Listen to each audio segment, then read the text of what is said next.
જય મુરલીધર મિત્રો, જય શ્રી રામ, જય હિન્દ. હું છું લાલો આહિર. મિત્રો ખાસ મારે આજે 18 વર્ષને જણાવવાનું કે મિત્રો મારું ઇન્સ્ટા આઈડી જે હતું ટેકનિકલ યુઝની હિસાબે અત્યારે બંધ થઈ ગયું ને 24 કલાકની અંદર આપણું ચાલુ એ થઈ જાય ને મિત્રો જે આપણે કરવાનું છે એ કરતા જ રહેશું. નવું આઈડી બનાવ્યું ને હું અત્યારે હાલમાં સુરત પૂગવા આવ્યો ને મિત્રો બધી માહિતી તમને હું આઈડીમાંથી આપી.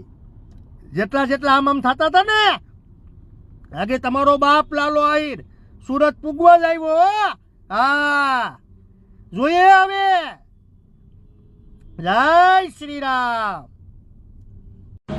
જય મુરલીધર મિત્રો, જય શ્રી રામ, જય હિન્દ. હું છું લાલો આહિર. મિત્રો ખાસ મારે આજે 18 વર્ષને જણાવવાનું કે મિત્રો હું અત્યારે સુરતની અંદર કામરેજ છોકરી છે ત્યાં છું ને અત્યારે મારે લાઈવ નથી થવાતું. એનું કારણ એ છે કે નવી આઈડી બનાવી એના માટે થઈને ને જેની પણ મનમાં ન રહી જાય. જો ખુલ્લે આમ અત્યારે કહેવા માગું, હજી હું 3 કલાક છું, 2 થી 3 કલાક. આ જો કામરેજ જોઈ લો.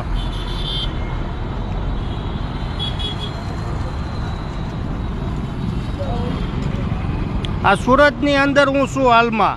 મિત્રો 18 વર્ષને મારે હજી હું કહેવા માગું કે મારે વ્યક્તિગત વાંધો છે. જેને પણ કીર્તિ પટેલ કહે મોટી બરારા પાડવાના ન હોય, સમજાણું, ગમે ત્યારે હું પૂગી જાઉં. આ તારા તું કે છે સુરતમાં હું રહું ને આમ કરું ને અત્યારે હાલમાં હું સુરત જ છું ને મિત્રો બધાને ખબર જ હશે કે મુદ્દા શું હતા. પછી મુદ્દા મળે નહીં, પછી ખોટા નાટક કરે.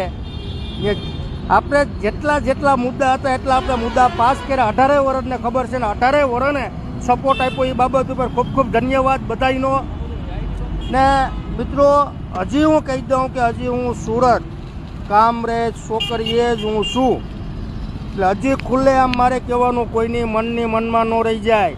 હું કાલે નીકળ્યો તો ત્યારે પણ મેં કીધું હતું કે હું નીકળી ગયો છું. પહેલાં રાજકોટથી નીકળ્યો, પછી અમદાવાદથી સીધો સુરત. હો હા, જય